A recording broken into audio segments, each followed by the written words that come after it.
na yung ulan. Tuloy pa rin ang pag-vlog namin kahit nagpa-fasting kami. Welcome sa channel na tunay, walang arte, walang daya. From Cotabato City, Team Soya, Team Soya. Ayos lang kahit anumang panahon, ulan man o araw, tuloy lang ang pagbangon. Team Soya, dala namin yaman ng bayan. Cotabato City sa mundo ipagyayabang. Team Soya, tunay walang scripted na galaw, sa bawat tuloy may saya na umaapaw. Team Soya, samahan nyo sa biyahe namin. Like, share, follow, sa mundo mararating.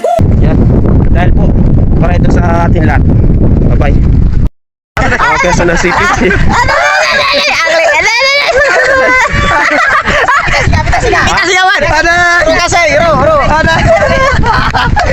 Fast breaking. Itabo ni Mino. Mama, ikot na nga niya dyan dapat. Ulan. Yes. Mama. Alam guys, umuulan. Muna. Ulan dito guys. Dapat di pa yung nagtayong na sobrang lakas. Malakas talaga ang ulan. Guys, Actually, kung hindi lang umulan, isang doon na kami sa umulan, doon na kami. Sa gitna ng tubig. Papunta sa Kalawakan.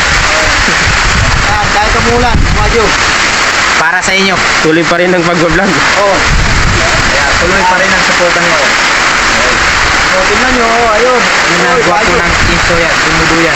Yan. Gwapo ng Team Soya! Nice one! Oh, medyo malaki. So, hindi tayo makalapit kasi sa K1 kasi ulan. So, ang gamit namin kasi cellphone. So, wala kaming GoPro. So, hindi pwede maulanan. So yun mga kasoya, yun, stop na yung ulan. So kung ano, maliit na. So yun, start na kami ulit. So punta kami dun sa ulan, dun banda. So yun mga kasoya, so ulan man or ganito, bumagyo. So tuloy pa rin yung pag-vlog namin. Kasi kung ano yung mga kuha namin dito na limango, yun ang magiging ulam namin mamaya sa buka namin, or tawag doon is lapis. Mamaya 6 PM kasi di kami pwede kumain ngayon dahil po sa nagpa-fasting kami, so hindi po pwede kumain sa umaga. So yun, kung ano yung mahuli namin dito, kung malalaki man, sabihan na yun sa may-ari. Pero kung yung maliit na mataba, kahit yung mga medium ba, pakawalan niya, kasi hindi pwede kunin yung maliit at saka payat. Kahit malaki man, payat, pakawalan pa rin. Pero pag babae, mahuli namin na mataba. So sorry lang po sa mga nanonood, lalo na sa nanonood sa Rabas. Sa Rabas kasi hindi nila pwede kunin yung mga babae na limango. Pero dito sa loob ng fish pond kasi, pag babae na limango, lalo na pag may kapital, talagang ibigay talaga sa may-ari kasi ibebenta nila.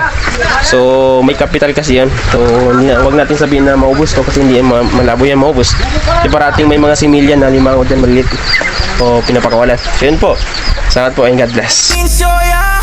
Di lang views at subscribers ang angat, kundi aral at saya sa bawat upload na hatid. Pag may nangangailangan, kami nariyan. Team Soya, servisyo'y tunay, walang iwanan. Team Soya.